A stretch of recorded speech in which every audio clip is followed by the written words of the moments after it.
আজ সকালে ঘুম থেকে উঠে দেখি ঝকঝকে আকাশ। হঠাৎ আমার এই ছানাপোনাগুলোর কথা মনে পড়ে গেল, বাচ্চাগুলোর কথা। সবাইকে দেওয়া হয়নি রোদে, তবে কিছু জনকে বাইরে দিয়ে এলাম।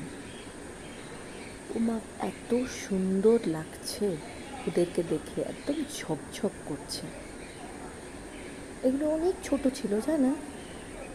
তারপর ধীরে ধীরে দেখলাম যে ওরা আস্তে আস্তে বড় হয়ে গেল, এবং এরা কিন্তু জলেই আছে, জলেই সুন্দর রয়েছে। হ্যাঁ, মাঝে মধ্যে জলটা বদলে দিতে হয় বা একটু রোদ, কিন্তু এই বৃষ্টিতে ক্রমশ ভিজে ভিজে মানে স্যাঁতসেঁতেতে ওরা বেশ ক্লান্ত হয়ে গিয়েছিল। আজকে তাই দিলাম রোদে, কিন্তু বেশিক্ষণ আমার ইচ্ছেটা বা ওদের আনন্দটা দেখতে পেলাম না। তার কারণ আবার বৃষ্টি চলে এসেছে, এবং তারপরে কী আর করব, ওদেরকে আবার যথারীতি বাড়ির মধ্যেই ঢুকিয়ে নিলাম এবং ওদের যার যার জায়গায় তাদেরকে আবার গুছিয়ে রেখে দিলাম। বেশ আনন্দ লাগছে।